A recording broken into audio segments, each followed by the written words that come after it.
GBA election ಕೆಲವೇ ದಿನಗಳಲ್ಲಿ ಘೋಷಣೆ ಆಗುತ್ತೆ ಅಂತ ಹೇಳಿ ಪ್ರತಿಯೊಬ್ಬರೂ ಕೂಡ ಕಾಯ್ತಾ ಇದ್ದಾರೆ. ಯಲಹಂಕದ ಒಂದು ವಾರ್ಡ್ನಿಂದ ಅವರು ಸ್ಪರ್ಧೆ ಮಾಡಬೇಕು. ಅವರು ಕಾಂಗ್ರೆಸ್ನ ಕಟ್ಟಾಳ. ಒಬ್ಬ ಯುವ ನಾಯಕ ರವಿ ಕಿರಣ್ ಎಂ ಗೌಡ ಅವರಿದ್ದಾರೆ.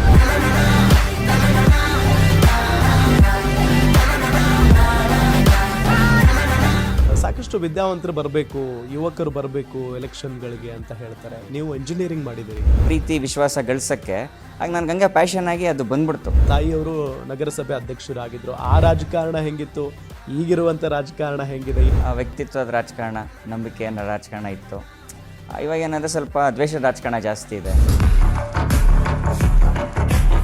GBA ಎಲೆಕ್ಷನ್ ನಡೆಯೋದು ಎಷ್ಟು ಇಂಪಾರ್ಟೆಂಟ್ ಬೆಂಗಳೂರು? ಕಾರ್ಪೊರೇಟರ್ ನಿಂತವ್ರು 24/7 ಇಲ್ಲಿ ಸೇವಾ ಮನೋಭಾವ ಮಾಡಿ ಅವ್ರ ಪರ್ಸನಲ್ ಲೈಫ್ ಬಿಟ್ಟು ರಾಜಕಾರಣಕ್ಕೆ ಬರಬೇಕು. ಯಾಕೆ ಕಾಂಗ್ರೆಸ್ ಆಯ್ಕೆ ಮಾಡ್ಕೊಂಡು?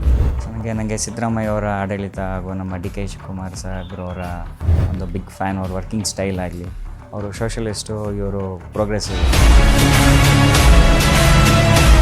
ಹೆಂಗಿದೆ ಸರ್ ವಾತಾವರಣ? ಜನ ಹೆಂಗೆ ಸ್ಪಂದಿಸ್ತಾ ಇದ್ದಾರೆ? ಜನ ನನ್ನ ಮೇಲೆ ಹೋಪ್ಸ್ ಇಟ್ಕೊಂಡಿದ್ದಾರೆ. ಒಂದು ಭರವಸೆನೂ ತೊಗೊಂಡಿದ್ದೀನಿ ಜನರದು. ಸರ್, ಯಲಹಂಕ ರಾಜಕಾರಣ ಅಂತ ಬಂದರೆ ಇಲ್ಲಿ ಬಿಗ್ ಫೈಟ್. ಯಾರೇ ಬಂದರೂ ಇಲ್ಲಿ ನಾವು ವಿಶ್ವನಾಥ ಕ್ಯಾಂಡಿಡೇಟ್ ಅಂತ ನಾವು ಕೆಲಸ ತೊಗೊಂಡು ಮಾಡ್ತೀವಿ.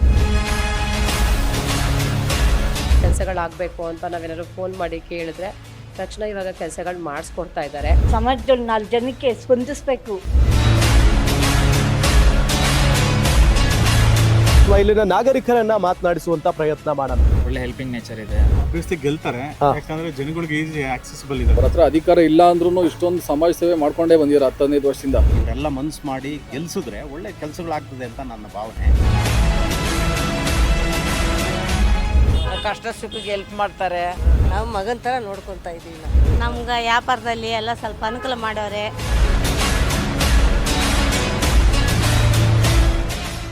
ಬೆಂಗಳೂರು ಲೀಡರ್ ಯಲಹಂಕದ ರವಿ ಕಿರಣ್ ಗೌಡ.